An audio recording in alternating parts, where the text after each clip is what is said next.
Sério, irmãos, eu tive uma sensação de profunda alegria, alegria mesmo, porque me lembrei que havia uma guerra, Davi estava com seus guerreiros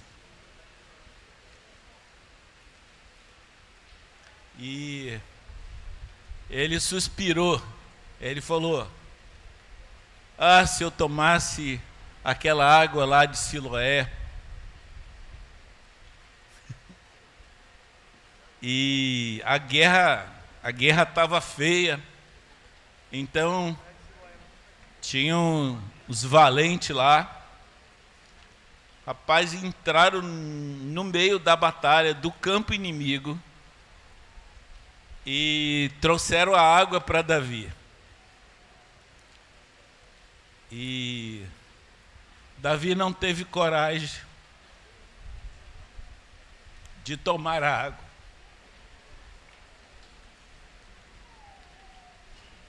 Ele derramou ao Senhor.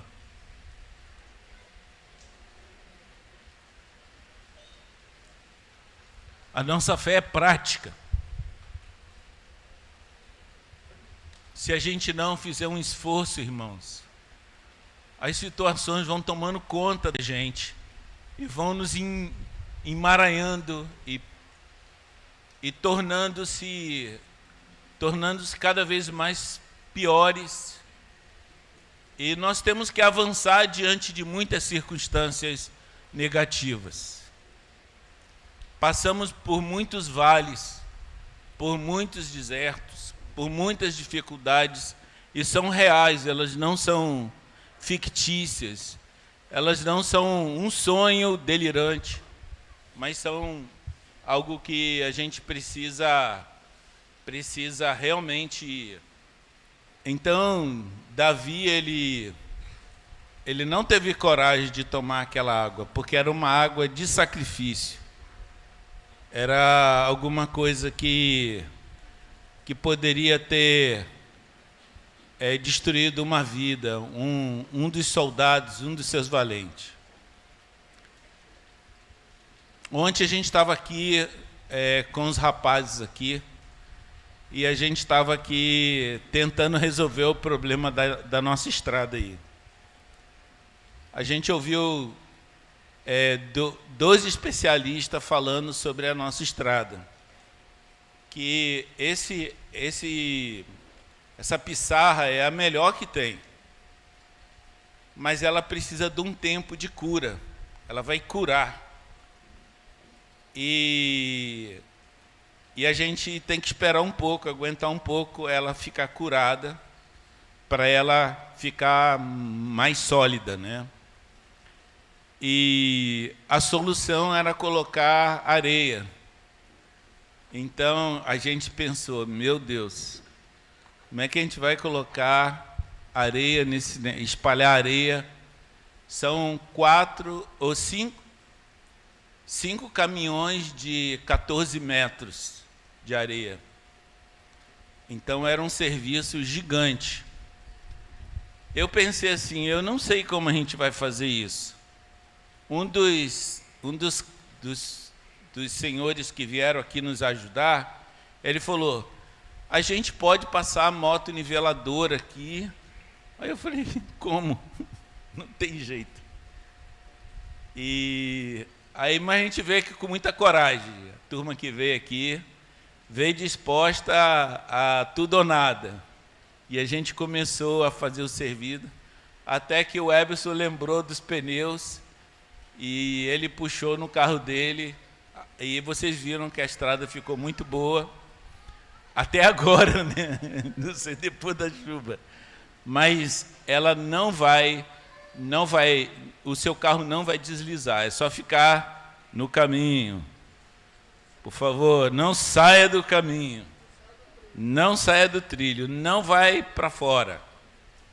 Então, não invente. Tem um pessoal que gosta de inventar. Não invente, fique no caminho, a gente não vai. E, rapaz, quando o Senhor nos manda fazer alguma coisa, a certeza que a gente não sabe fazer. A certeza que a gente não sabe falar aquilo que vai ser eficaz e vai resolver a situação daquela pessoa. Mas é muito importante a gente seguir o Senhor e falar, eu vou dar um passo. Na nossa proclamação, a gente precisa dar passos. E não é de ficar para trás. A nossa fé não pode ficar na fortaleza. Ela tem que ir adiante. Então, se vocês quiserem ter experiência com Deus, vocês precisam avançar em relação àquilo que Deus já falou. A palavra já foi dada. Então, a gente tem que avançar. A gente não sabe tudo o que vai acontecer no decorrer de uma voz, de uma direção de Deus. Mas não, porque você não entende, não fica para trás. Não deixa. Dá para desligar para mim aqui? Estou sentindo frio, gente, imagina. Então, lá em 1 Coríntios 13 diz assim, em parte cremos, em parte profetizamos. Porque nós já temos uma parte, as promessas do Senhor.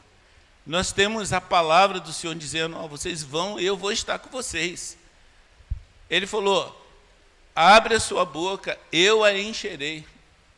O Senhor fala, não fica se preparando para falar diante dos reis, dos poderosos. Vai lá e na hora que você começar a falar, eu vou derramar a minha palavra sobre vocês. Vocês vão conseguir. Então, muitos de nós nos fixamos na dificuldade, mas a gente não vê aquilo que Deus tem colocado nas nossas mãos, e Ele vai resolver. Cada dia nós encontramos uma dificuldade de saúde, uma dificuldade com relacionamentos, uma dificuldade com familiar, uma dificuldade com os companheiros, uma dificuldade com as famílias. E nós sempre vamos ter dificuldade. E eu não queria que vocês ficassem tristes nem com medo. Mas vocês acham que o diabo, nosso adversário, ele vai dar moleza para você? Ele vai botar tapete vermelho para você passar, venha, pegue o que você quiser, vença aqui. Não, nós vamos passar em nome do Senhor por dificuldades. E nós precisamos de acostumar com dificuldades.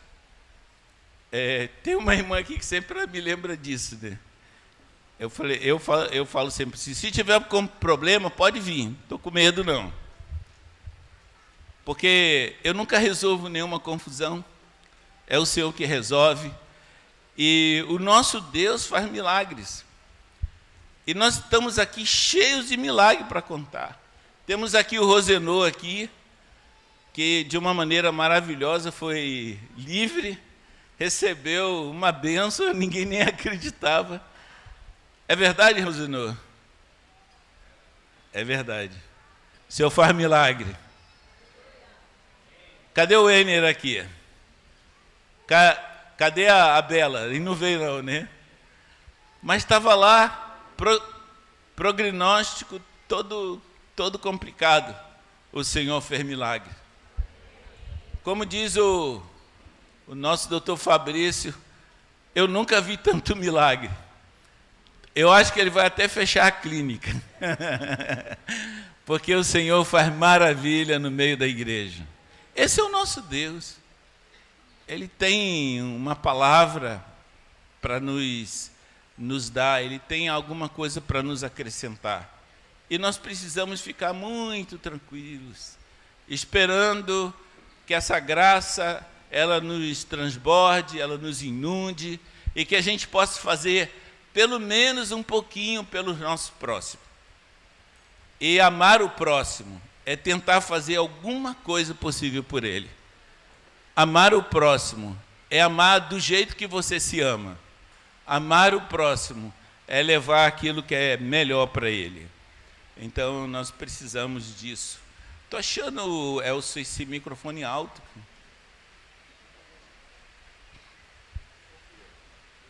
Tá bom? Confio. Tá bom aí, pessoal?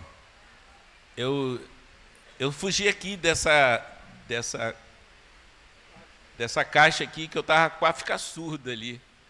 Eu já não escuto muito bem, mas eu estava escutando mais do que eu precisava.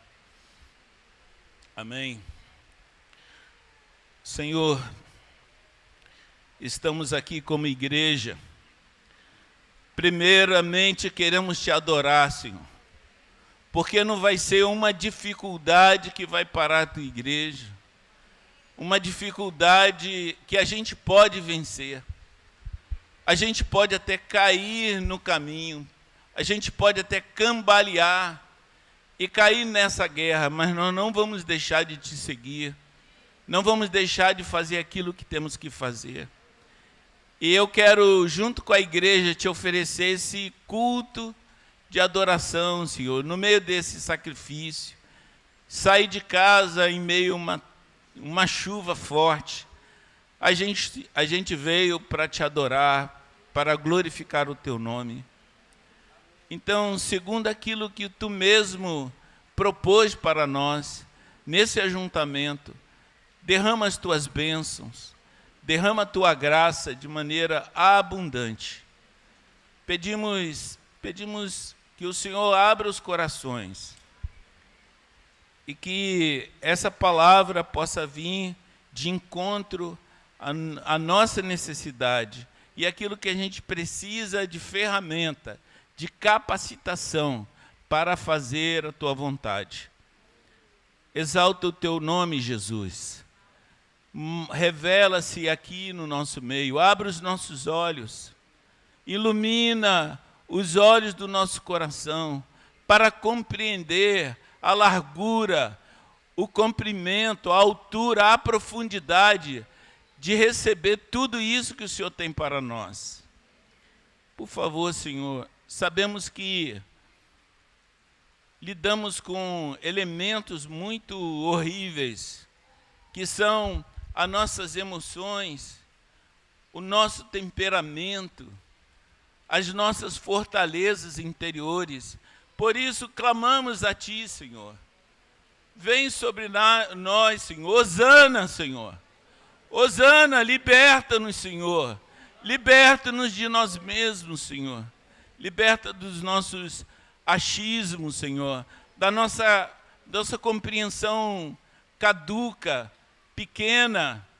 Pai, em nome de Jesus, alcança teus filhos aqui. E que cada um tenha a revelação do Senhor de uma maneira abundante.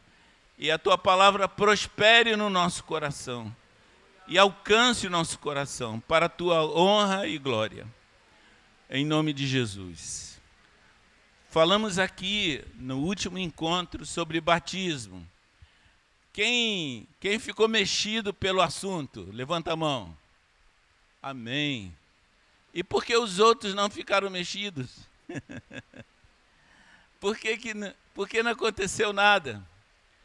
Irmãos, eu estou ficando muito decepcionado. Porque nos grupos pequenos onde eu assisto, eu pergunto aos irmãos, por favor, vocês viram alguma coisa? Vocês leram, vocês perceberam aquilo lá? Aí os irmãos falam, eu nem li, porque tinha aquele negócio continuando, aí eu li só aquela primeira parte.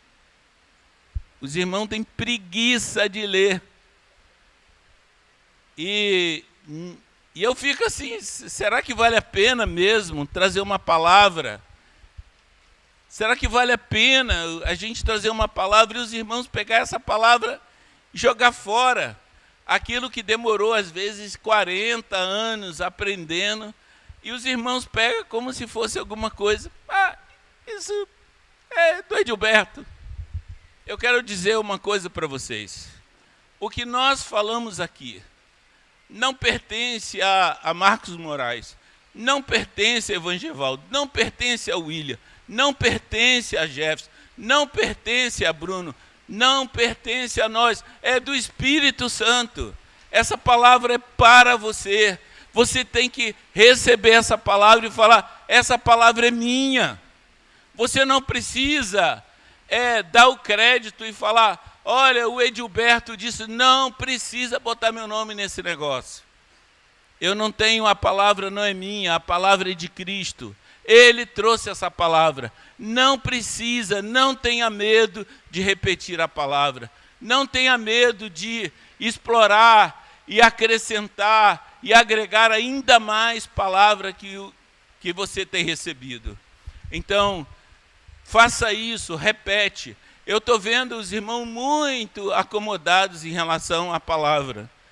E vocês pensam que isso vai terminar e vai acabar tudo e você não vai precisar, você vai precisar dessa palavra. Você vai precisar desse entendimento. Então, essa palavra do batismo, você tem que revisar, você tem que catequizar-se, você tem que descobrir se você realmente tem toda a compreensão dessa palavra. E se você tem, você precisa de um pouco mais. Amém? Hoje eu quero falar sobre arrependimento. Amém? Se vocês estão anotando, tem muito versículo para a gente ler. E eu espero que você esteja pronto. Vamos rapidamente para aquilo que nós já sabemos. Marcos 8, 34 e 35. Vamos lá? Então... Não, peraí. Quem conhece esse texto, levante a mão. Quem não está com problema de garganta? Então o resto está todo mundo com problema de garganta. Meu Deus do céu. Agora vamos falar com força. Marcos 8, 34 e 35.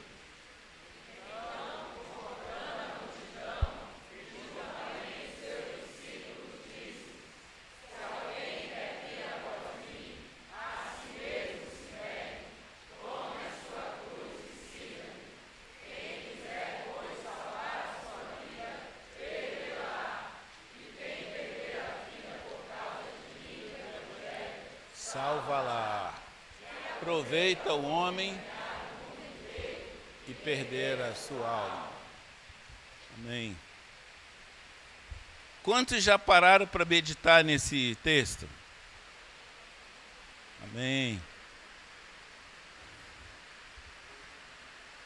Tem muita gente aqui que está com medo até de levantar a mão. Não vou fazer pergunta. Esse texto, irmãos, queria que você colocasse, se você estiver anotando, falar de 4 tipos de libertação que Jesus está nos propondo, no que é necessário para mudar de atitude. Ele nos propõe 4 tipos de libertação. A primeira libertação é do autogoverno. A segunda libertação é da justiça própria. A terceira libertação é dos sonhos e perspectiva do futuro. A quarta libertação é das posses e tudo que eu acho que tenho. Pegaram aí? Primeiro, autogoverno. Segundo, justiça própria. Terceiro, dos sonhos e perspectivas do futuro. Quarto, libertação das posses. Paulo fala uma coisa muito forte para nós. Queria que a gente lesse juntos Romanos 1,16.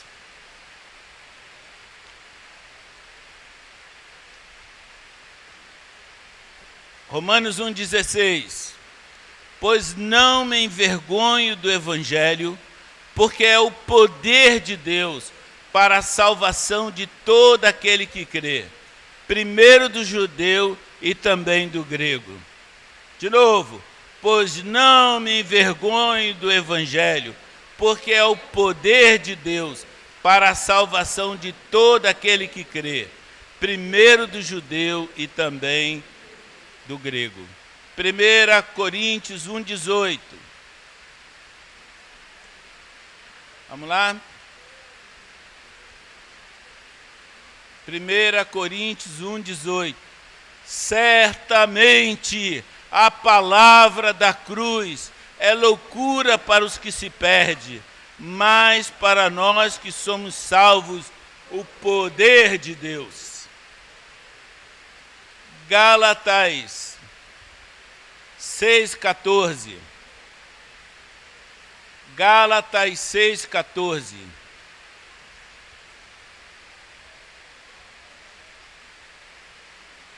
Mas longe esteja de mim gloriar-me, senão na cruz de nosso Senhor Jesus Cristo, pela qual o mundo está crucificado para mim, e eu para o mundo.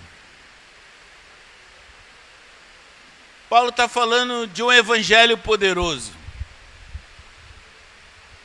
Um evangelho que tira o homem de um lugar, de uma mentalidade completamente destrutiva. Nós, irmãos, somos terríveis para nos auto-enganar. Nós nos enganamos completamente sobre vários aspectos da vida. Mas se tem uma coisa que você não pode se enganar, é do poder que Deus tem para transformar nossas vidas. Vocês, cada um que estão aqui, são um milagre na mão de Deus. Foi uma transformação maravilhosa que Deus fez na vida de vocês. Foi um poder extremo que o Senhor usou para tirar você lá das garras de Satanás e colocar você no seu reino. Então, o reino de Deus é algo maravilhoso. Então, há um milagre acontecendo. Falei aqui alguns dias atrás. De um domingo para segunda eu acordei. O Senhor falando tão forte comigo. Não limite o meu poder de transformar as pessoas. Não olhe para a dificuldade que você está vendo. Eu posso transformar quem eu quiser. Eu posso transformar no homem completamente perdido em um homem santo, em um homem novo. E eu pensei, eu não sei por que Deus está tão zangado, falando assim comigo. Por que Deus está falando tão duro assim comigo? Porque Ele acha que Deus olha para o meu coração e Ele encontra ainda aquela capacidade seletiva, aquela acepção de pessoa. Quando eu vejo um problema, eu acho que Deus não pode dar conta daquele problema. Quando eu vejo alguém no meio das trevas, no meio dos enganos, no meio da mão de Satanás, aí eu falo, acho que isso aí não vai ter jeito. Mas aqui as Escrituras falam que o Evangelho é o poder de Deus. É um poder que pode explodir, que pode desencadear uma transformação maravilhosa. E a gente precisa crer. Eu acho que essa palavra que o Senhor estava me dando, deve estar dando também para o coração de vocês. Porque muitos de vocês não acreditam que Deus é poderoso para transformar.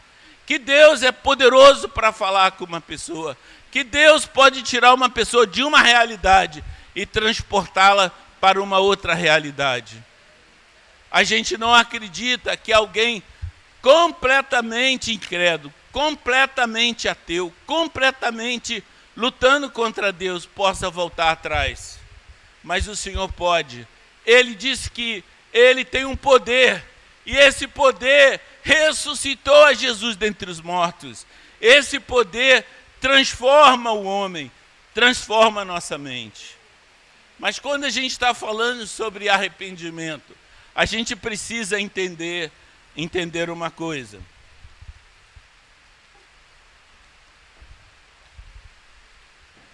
A gente precisa entender que arrependimento é uma mudança de mentalidade, é uma mudança de mente. A nossa mente foi totalmente atacada por Satanás. Há pessoas que não acreditam no poder do diabo, mas o diabo tomou conta das mentes e dos corações. Ele virou senhor desse mundo. Ele governa por causa dos nossos pecados. Ele traz culpa. Ele traz todo tipo de amarra para a pessoa não enxergar a verdade. A nossa mentalidade precisa mudar. E a nossa mentalidade só pode mudar na hora que a gente enxergar esse poder. Então, Deus tem que mudar a nossa mente. Ele tem que mudar a nossa mentalidade. E como é que muda a mentalidade de uma pessoa velha, acostumada a pensar errado, acostumada a pensar como escravo? Como Deus pode fazer isso? Ele usou um evangelho poderoso. As multidões iam atrás de Jesus. Por que as multidões iam atrás de Jesus? Elas queriam ver milagres, elas queriam ver curas, elas queriam ver várias coisas que eram interessantes. Jesus era uma pessoa que ficou famosa. Até os reis queriam saber quem era Jesus. Olha, eu queria muito conhecer esse Jesus, mas queria conhecer o quê? O que ele falava, o que ele dizia, os milagres que ele fazia. Mas isso não é importante. Jesus sabia que a multidão, ela não tinha sentido, ela não estava entendendo o que era a proposta dele. E Jesus chamou a multidão e disse, o que é que ele disse para a multidão? E convocando a multidão, e juntamente os seus discípulos disse, se alguém a si mesmo se negue, tome a sua cruz e siga. Quem quiser, pois, salvar a sua vida, perdê-la. E quem perder a sua vida por causa de mim, do Evangelho, salva-la. Então, Jesus está falando, se você quiser realmente andar comigo, você vai ter que negar. Negar o quê? Você é falido. Gente, é um negócio assim misterioso. Tem muitas pessoas que não se acham falidos.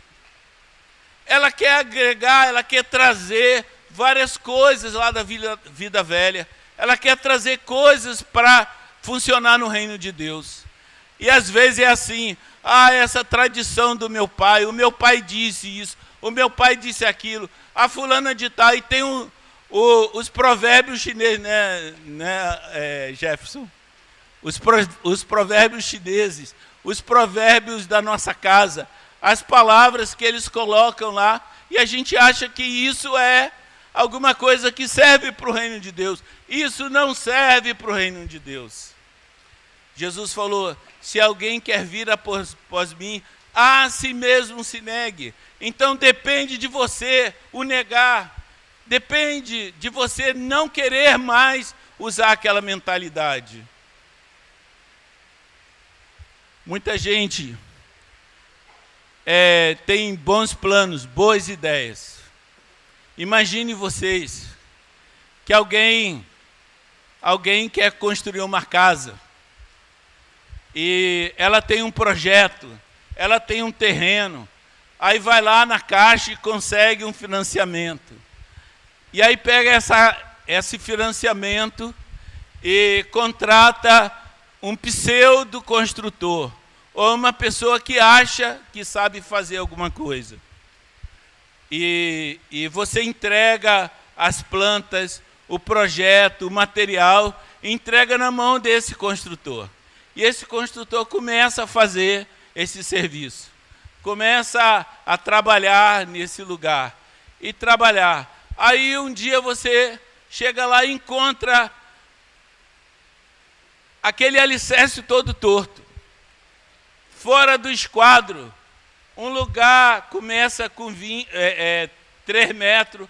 Lá do outro lado tem 5 metros. Ele falou, isso é quadrado? Não, não é quadrado. Não tem linha, não tem esquadro. E você olha para aquela construção e o construtor lá está lá fazendo aquele serviço. Aí você fala, você sabe o que está fazendo? Sei, eu já construí várias casas. E essa parede aqui, torta aqui, para onde que vai? Ah, depois a gente acerta ela no reboco. E essas paredes se encontrando lá em cima, como é que faz? Não, a gente vai dar um jeito aqui, vai segurar ela com uma viga. Aí a gente vai olhando, meu Deus, o que ele está fazendo? Aí você chega à seguinte conclusão, esse construtor não sabe fazer nada. Ele não sabe as técnicas da construção. Ele não sabe fazer fundamento. Ele não tem a regra para funcionar e fazer uma boa construção. E aí o que você faz? Aí você fala, muito bem, termina e eu vou te pagar. É isso que você vai fazer? Não, o senhor pode parar, o senhor pode juntar todas as suas ferramentas, e o senhor leva ela daqui, o senhor não vai continuar mais esse trabalho. Por quê? Porque você vai botar sua esposa naquele lugar. Porque você vai botar seus filhos naquele lugar. Porque você vai colocar famílias e os seus amigos naquele lugar. E aquele lugar tem risco de desabamento. Aí como é que você faz? Você pega uma marreta e destrói tudo aquilo ali e começa de novo. Você destrói porque não há fundamentos. Aquele alicerce está em cima da terra. Tudo está feito de maneira errada, equivocada. Assim é a nossa vida está mal construída. E algumas pessoas ficam trazendo alguma coisa para colocar na vida nova, para colocar no reino de Deus.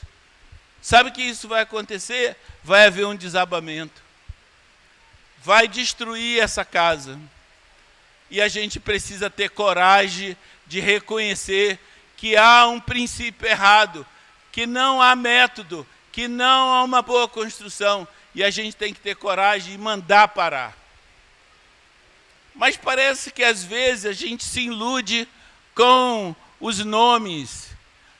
Um homem chamado Nicodemos era um doutor, alguém que conhecia tudo, conhecia a palavra melhor do que muitos aqui. E o Senhor falou, você precisa nascer de novo. Você precisa se arrepender. Isso tudo que você tem não serve no reino de Deus. E Nicodemos insistiu, deu aquela invertida lá, e disse, então eu tenho que nascer do ventre da minha mãe sendo velho. O Senhor nem respondeu. Se você não nascer de novo, você não pode entrar no reino de Deus. O Evangelho é um poder para destruir essas coisas que ficam aí, dando uma forma de sábia, mas é pura loucura. Não há como a gente seguir apostando em um lugar totalmente mal feito. Não há como a gente seguir pensando em construir discípulos aonde não há arrependimento. A pessoa continua trazendo elementos para cá, elementos para o reino de Deus, que não são do reino de Deus. Então Jesus falou, se você quiser me seguir, você vai ter que negar a si mesmo. Você vai ter que negar isso tudo que você fez. Você vai ter que voltar para trás. Você vai ter que reconhecer que essa construção está fora de padrão. E parece que tem algumas pessoas que não conseguem enxergar que o reino das trevas não se une com o reino da luz. As duas coisas são heterogêneas. Elas não se unem em maneira e nem espécie, nem em pensamentos. Então o homem precisa reconhecer que ele precisa de um novo governador. O homem não sabe governar a sua própria vida. Ele não sabe. Às vezes eu escuto os irmãos falando, mas eu gosto disso, isso não é tão mal. Então por que isso não mudou sua vida? Por que não mudou sua vida até hoje? Você ainda continua achando que isso é tão importante? Então a gente precisa parar para enxergar o arrependimento que tem que ser lá no começo. Precisamos de ter fé para dizer, eu não quero mais viver desse jeito. Eu não quero mais seguir dessa maneira. Aqui, relacionei algumas coisas que gostaria de comentar de maneira tranquila aqui com vocês. Uma dessas coisas é que quando compreendemos o sentido absoluto do negar a si mesmo, a gente precisa chegar a algumas conclusões. E essa conclusão você tem que chegar por você mesmo. Eu estou falido. Lá nos Estados Unidos, você pode declarar-se na bancarrota. Quando você não tem mais a capacidade de pagar as suas contas. Então, você fica sem crédito e resolve as dívidas que você tem. Então, o homem está em bancarrota. Ele não tem capacidade de se autogovernar. Ele não tem a capacidade de se ajudar sozinho, de se autoajudar. E nós temos uma dificuldade de admitir que estamos completamente fora desse caminho. E para isso Jesus falou, negue-se a si mesmo. Você precisa falar, não dá, Senhor, daqui eu não vou mais adiante. Uma coisa interessante que a gente vê lá em Atos 2:38. Quando Pedro dá a resposta para aqueles homens, ele fala, arrependei-vos. E arrependimento é isso aqui, é negar a si mesmo. Mas ele diz arrependei-vos para aquela multidão, mas essa multidão, ela não sabia mais o que fazer. E tem uma palavra que precede o arrependimento. Que faremos? O que eu faço da minha vida? Você ainda sabe o que fazer? Então você não está arrependido. Você sabe como guiar a sua vida sozinho? Você não está arrependido. Então, o poderoso Saulo lá, que estava perseguindo a igreja, um dia ele encontrou Jesus no caminho. E ele chamou, Quírios, Senhor. E ele diz, que farei? Então o homem precisa chegar nesse ponto e dizer, o que eu faço? Porque se ele continua dando direção para a sua vida, ele não entende o que é arrependimento. A multidão disse, que faremos? Saulo falou, que farei? É essa a palavra-chave para entender que uma pessoa não consegue mais o controle da sua vida. Não importa o que alguém disse para você, mas você mesmo tem que dizer: eu estou falido. Eu não tenho como sair dessa situação. Você é capaz de dizer isso racionalmente. Eu não dou conta da minha vida. Eu estou perdido. Eu estou fora de rumo. Alguém pode fazer algo por mim. Aí você vai encontrar o poder de Deus. Então, se a pregação não tiver arrependimento, essa pregação, ela não pode transformar a nossa vida. Alguém que não se arrependeu não pode conhecer o reino de Deus. Porque o reino de Deus é o quê, gente? É uma nova mentalidade. E uma nova mentalidade, ela não entra junto com a outra. Ela mata, destrói e começa uma nova. Então, se você não entendeu isso, você precisa de mais esclarecimento.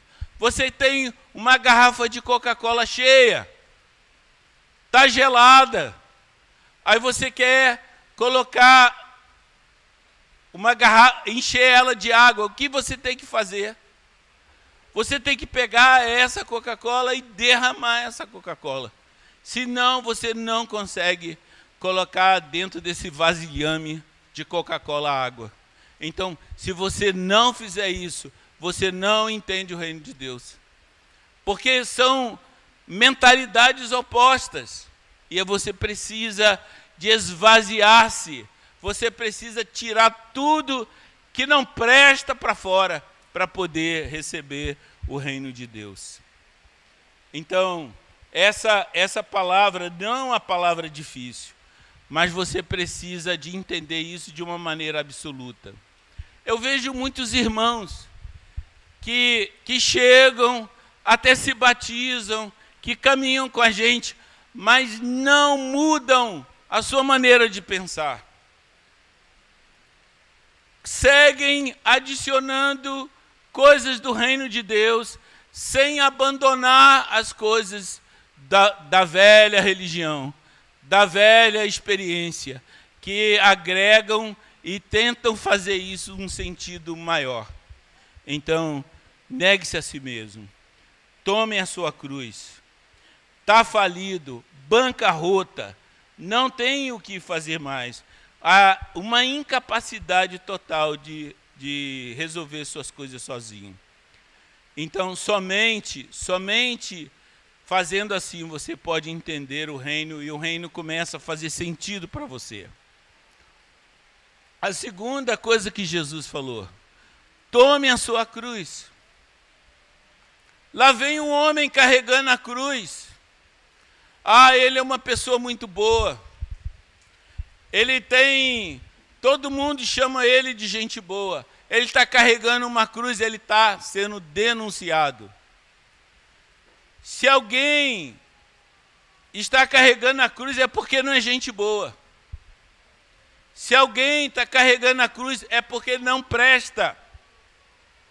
Se alguém está carregando a cruz, é porque não vale. Não pode seguir vivendo. É isso mesmo que você entende? Quando você toma a cruz, você está falando: não há nada bom em mim. Tem a irmã fulaninha, ela é uma pessoa maravilhosa, e ela vem carregando a cruz, aí você fala: vixe, essa mulher que era tão boazinha, carregando a cruz, ela está dizendo: eu não presto. Porque a cruz é para quem não presta, para quem não pode, para quem precisa de um novo coração. Você precisa entender a cruz. Você precisa carregar a cruz. E a cruz é uma denúncia contra você. A cruz nos ajuda a entender que não há nenhuma justiça em nós. A cruz, ela mostra para a gente que se você valesse alguma coisa, não precisava da cruz. Por isso Jesus disse o quê? Se você quer me seguir, tome a sua cruz. Eu vejo todo mundo falando a nossa cruz. A minha sogra é a minha cruz. O meu marido é a minha cruz. A minha mulher é a minha cruz. Não, isso não é só cruz. A cruz é para os seus pecados. Alguém que recebe a cruz está falando, eu não sirvo, eu preciso de ser morto. Eu estava contando para o irmão essa semana, que lá nos anos 70 e 80, no Rio de Janeiro, tinha um grupo de extermínio lá. Vocês sabem o que é grupo de extermínio? Era um grupo que matava criminosos. E tinham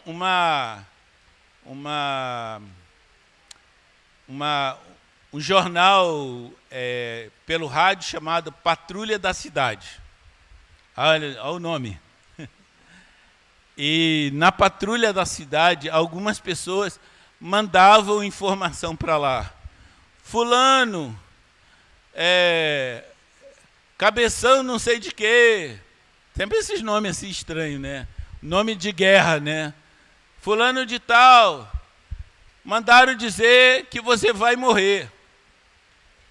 E aí o grupo de extermínio falava o nome das pessoas. Gente, rapaz, aí daqui a pouco, na Patrulha da Cidade, fulano de tal, cabeção, se entregou à polícia. Ué, por que ele se entregou à polícia? Porque não era mais seguro andar na rua. Porque ele sabia que ia morrer. Mas a mentalidade do exterminador é o seguinte, não vale a pena lutar contra essa pessoa. A justiça não tem meio de transformar essa pessoa. Essa é a mentalidade. E aí essa é a mentalidade do justiceiro. De falar, esse não serve mais. Define ele, acabe com ele. A vida dele precisa acabar. Porque se ele continuar vivo, ele vai continuar fazendo besteira. Ele vai continuar cometendo crime. Você está entendendo o que é tomar a cruz? Se eu não morrer, eu vou continuar nessa maldade natural na minha vida. Jesus me manda perder a vida. Eu preciso tomar a cruz. Eu estava falando para uma senhora já de 80 anos. Eu falei, Dona Ana, a senhora se acha bonzinha? Ela falou, meu filho, eu era diretora da escola, ajudei muita gente. Tudo que podia fazer por uma pessoa eu fazia. Eu ajudava, eu dava as coisas da minha casa. E ela tinha uma lista de coisa boa, só coisa boa. E ela só falava bem dela mesma. Eu falei, Dona Ana, sabe o que Jesus disse para a senhora? Para a senhora tomar a cruz. Eu falei, ela falou, bem, eu não preciso de cruz. Sabe quem achava que não precisava de cruz? Eu achava que eu não precisava de cruz. A cruz era para gente muito ruim. E eu não me achava muito ruim. Eu não me achava tão mal. Porque meus pecados eram interiores. Eu não externizava esses pecados. Então eu achava que porque eu não praticava esses pecados, eu não merecia a cruz. Eu falei, Dona Ana, a senhora pensa aí num ginásio muito grande aqui. A senhora vai lá, que a sua cruz está lá. Quando a senhora for pegar a sua cruz, a senhora não se assuste. Vão pegar a sua cruz e vão entregar a senhora. E só sabe que a senhora tem uma cruz. Então, vamos lá. A senhora chega lá nesse estádio, ou lá nesse ginásio, e fala: tem uma cruz aqui para fulana de tal, filha de fulano de tal, o bisavô, o avô, tudo. Não, ó, não tem equívoco. Essa cruz é sua. Aí, agora vem carregando numa corrente até a porta do ginásio. Aí, dona Ana, aí está a sua cruz. Ela fala: essa cruz tão pesada? É a sua cruz. Na hora que a senhora pegar a cruz, a senhora vai entender o que significa o que Jesus fez pela senhora. E ela estava falando com ela. E ela começou, pela fé, ela começou a ver tudo aquilo ali. E ela viu aquela cruz. E ela viu trazendo a cruz. E ela botou a cruz nos ombros. E ela viu que a cruz era muito pesada. E daqui a pouco aquela senhora boazinha, aquela velhinha com cara de anjo, boa, mas muito boa, ela começou a chorar. E chorar, e prantear, e falar assim: eu sou uma pecadora. Eu sou uma pecadora horrível. Porque eu encontrei a minha cruz. E ela começou a chorar tão alto, que a filha dela veio correndo para acudir. O que está acontecendo, mamãe? Você está passando mal. Ela falou: minha filha, me deixa chorar os meus pecados. Porque o dia que você pegar a sua cruz, colocar a sua cruz, tu vai chorar os seus pecados. Vai ver a tua rebelião, vai ver a tua maldade, vai ver a tua ofensa a Deus. Gente, nós ofendemos a Deus. E tem uns cara de anjo aqui que acham que são bonzinhos, mas são mal, porque ofende a Deus, despreza a cruz de Cristo. Despreza o que Jesus fez por eles. Se você fosse realmente, genuinamente uma pessoa boa, Jesus não precisaria ter passado por esse martírio. Ele não precisaria ter carregado a sua cruz, porque essa cruz é sua. Muitas pessoas pensam que precisam ter pecados terríveis para poder carregar a sua cruz. Só pelo desprezo que você faz a Deus é suficiente para você chorar os seus pecados, a sua rebelião, a sua maldade. Você é melhor do que alguém. Você é melhor do que esse povo pecador aqui. Você não é. Você é um estragado, um desviado. Você se extraviou do Senhor, perdeu a esperança. E se alguém está falando mal de você, não tem problema. Porque maior denúncia faz a cruz a seu respeito. A cruz faz uma denúncia formal. Você é mau, você não pode seguir existindo. E essa história do exterminador, lá, o justiceiro, não tem nada a ver com a gente. Mas, na verdade, todos nós temos uma sentença sobre nós. Você quer seguir Jesus? Toma a sua cruz, recebe a sua cruz, chora os teus pecados, diga: eu não sou digno de andar com esse Senhor, eu não sou digno de segui-lo, porque eu sou um pecador. Toma a sua cruz, segue.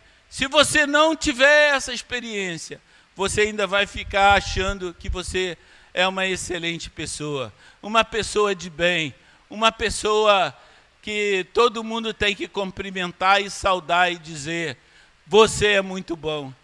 Ninguém precisa te saudar e dizer como você é uma pessoa boa, porque a cruz tem uma denúncia feia contra você. Então, você quer seguir Jesus? Negue-se a si mesmo. Tome a sua cruz. Você já pegou a sua cruz? Já resolveu pegar a sua cruz? Já admitiu seus pecados? Já admitiu que você é mau? Que você despreza o Senhor?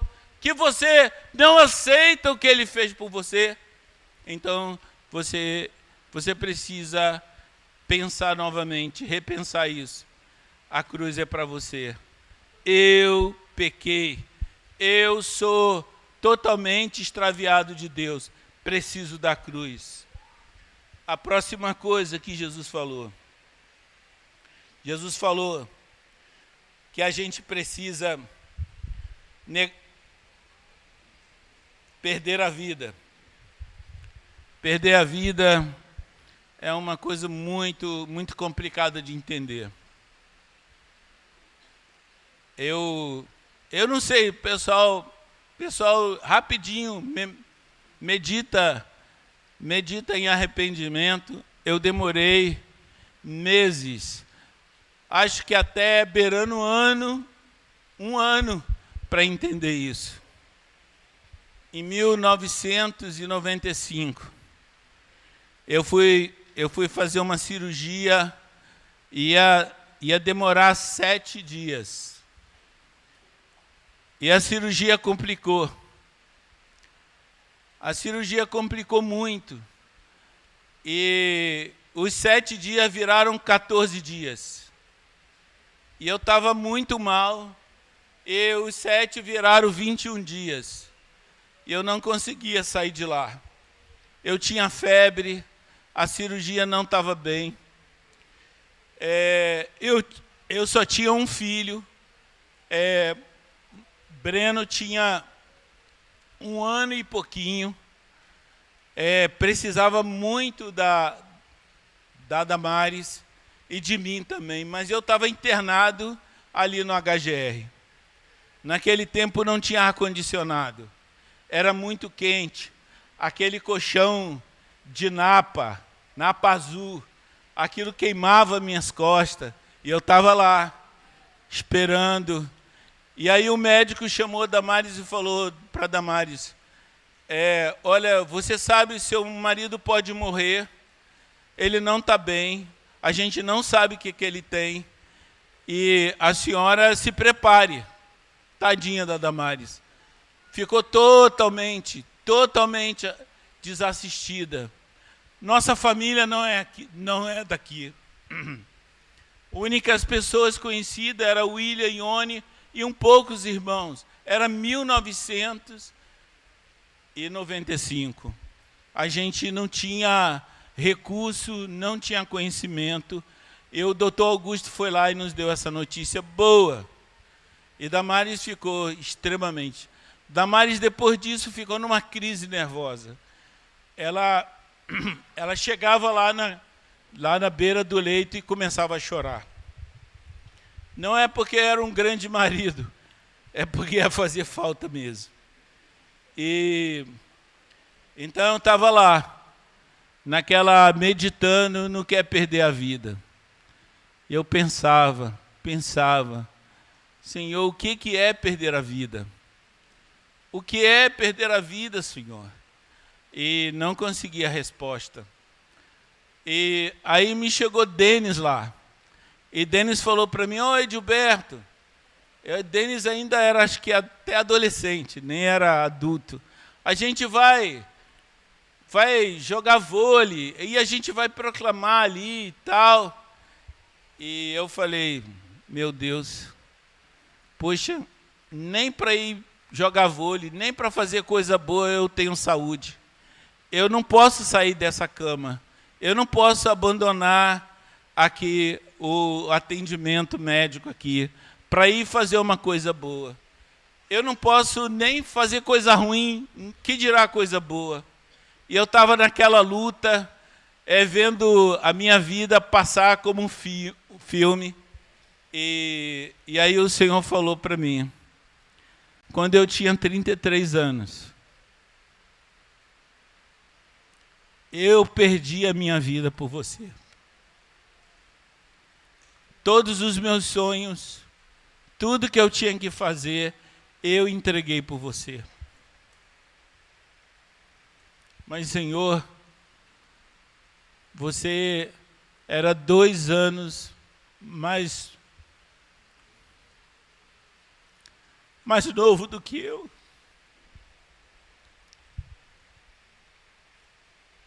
que é que eu vou fazer se o Senhor tirar a minha vida? O Senhor tem direito de tirar a minha vida. E eu falei... Obrigado. Eu tenho direito de tirar a minha vida. Mas, Senhor, se eu sair dessa cama,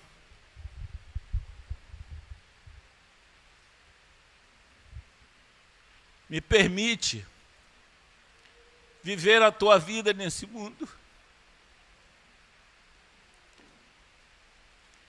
Eu não vou ter mais plano nenhum.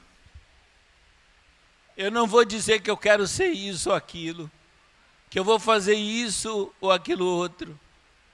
Eu não quero mais ter nenhum plano, nenhuma prioridade, porque eu nem sei se eu vou levantar dessa cama. Eu não sei se eu vou continuar cuidando do meu filho. Eu não sei se eu vou poder sair daqui para pregar o Evangelho. Mas eu sair dessa cama aqui, Senhor, eu quero dedicar a minha vida a Ti. Eu não quero mais fazer nenhum plano. Eu não quero ter minhas prioridades. Senhor, por favor, me permite sair daqui para viver a Tua vida. E foi no meio dessa emoção toda que eu entendi que eu não tenho mais vida, que a minha vida eu perdi para o Senhor, que a minha vida eu não posso dar direção dela, eu não posso sonhar, eu vou ser isso, eu vou ser aquilo, eu vou ser um grande homem, eu vou ser um grande pai, eu vou ser um bom marido. A vida não é minha, eu não tenho mais essa vida. E naquele dia eu entendi o que é perder a vida.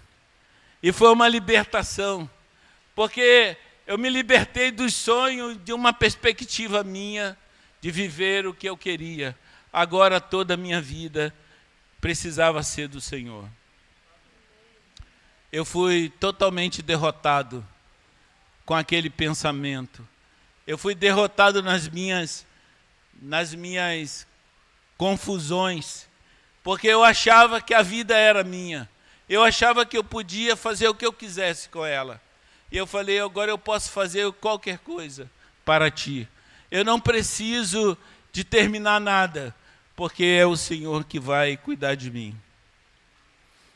E isso foi uma tremenda ação de Deus na minha vida. Porque eu era extremamente arrogante.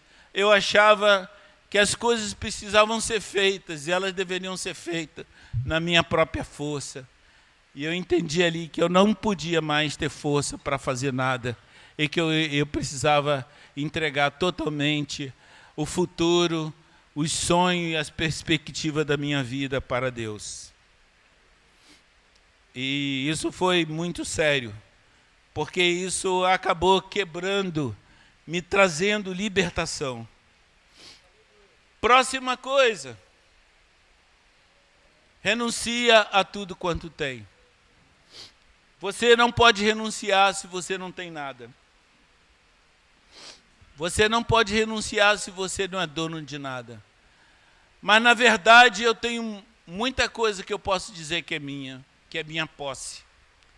E o Senhor falou, renuncia a tudo quanto tem.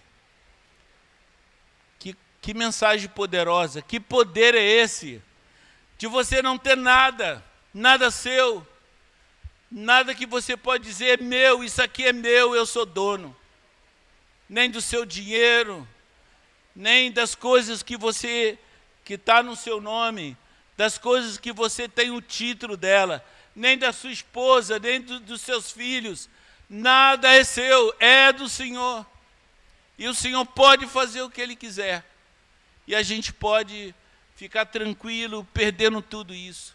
Muitos de nós aqui, irmãos, se perder alguma coisa, fica completamente destruído e fica mal, porque eu perdi.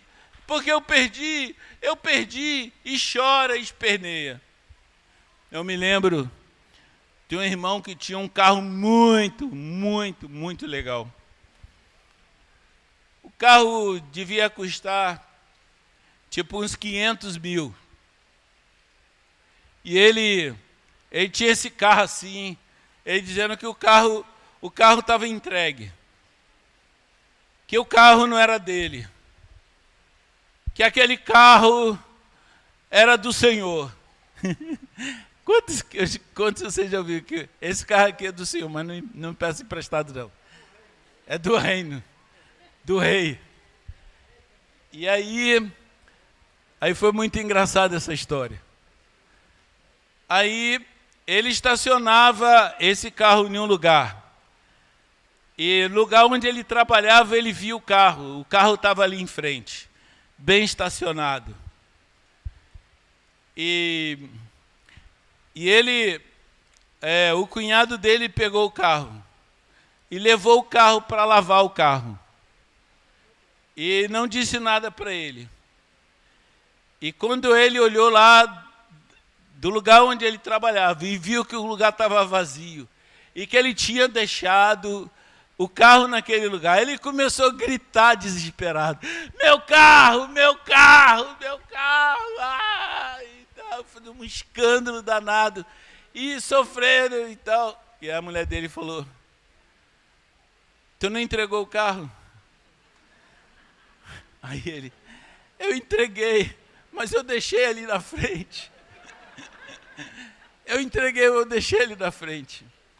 Aí a mulher dele, extremamente malzinha, falou: o fulano pegou o carro para lavar, para levar lá no posto de lavagem.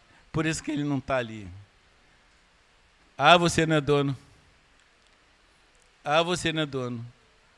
Aí some alguma coisa da sua casa. Some alguma coisa. Te falta alguma coisa. Aí você vai ver o quanto você não renunciou. A renúncia traz uma tremenda libertação. Resumindo, o Senhor queria uma libertação do seu autogoverno. Você precisa se libertar desse cara, que é você, que governa tudo, que domina tudo, que acha que tudo tem que estar ali, nos trinques, tudo bem arrumadinho. Isso é autogoverno. Ninguém pode mexer nessas coisas. Então o Senhor dá essa libertação.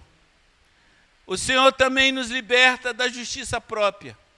Quando a gente toma a nossa cruz e fala: como eu sou terrível, como eu sou miserável.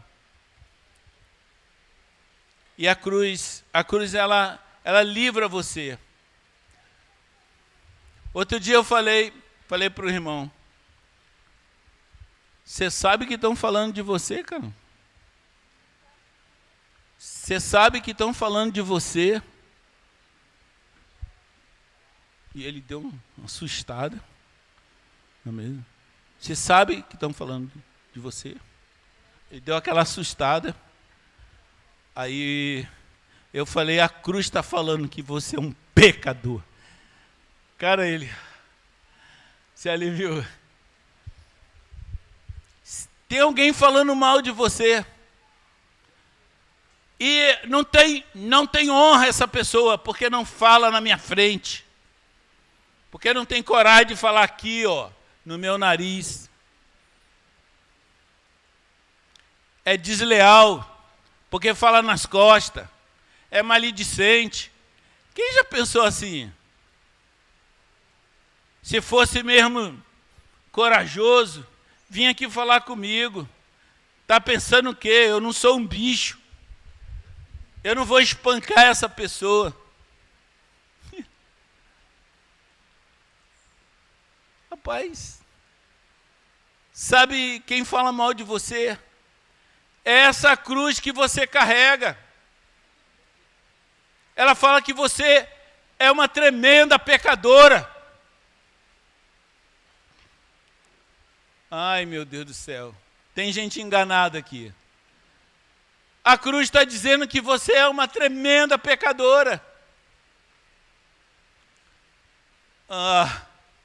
A cruz está dizendo que você é um tremendo pecador. E estão falando muito mal de você. Aí você quer retocar esses pecados? Você sabe que Jesus estava passando naquela rua. E as mulheres tiravam as crianças para não ver Jesus.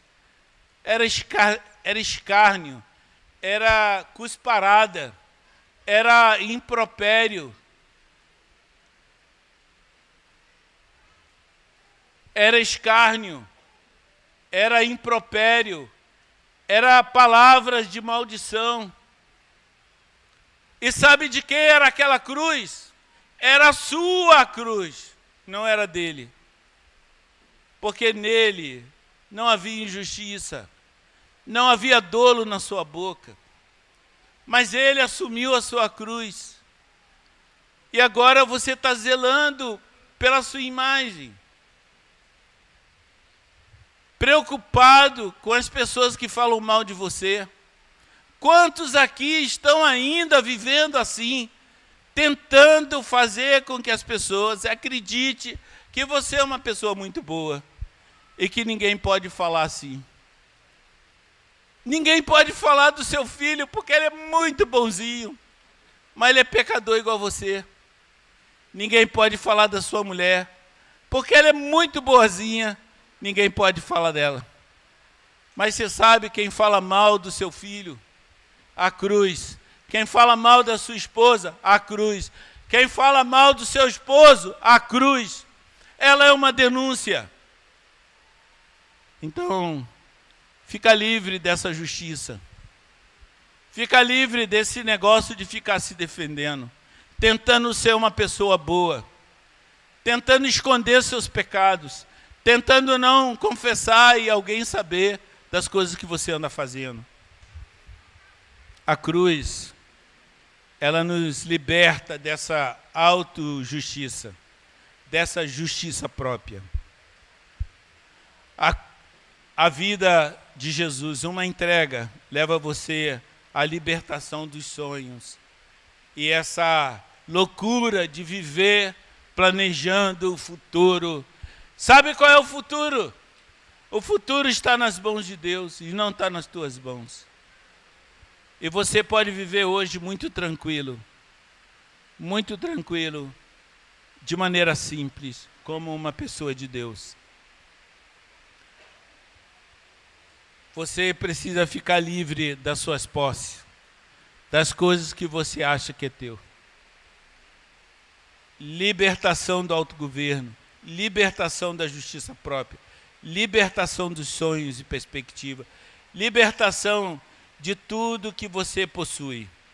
Amém? É isso que é arrependimento. Agora você pode ter uma mente nova, pode deixar tudo na mão de Deus, pode ficar tranquilo no meio de um montão de confusão.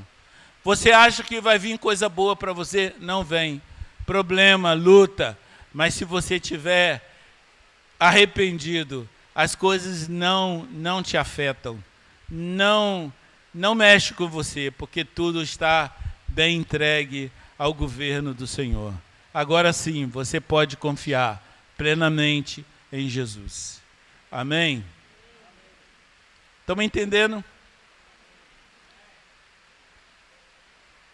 Vamos entendendo devagarzinho. Mas se você é dessas pessoas que acha que já entendeu, eu vou falar para você, você está se auto-enganando.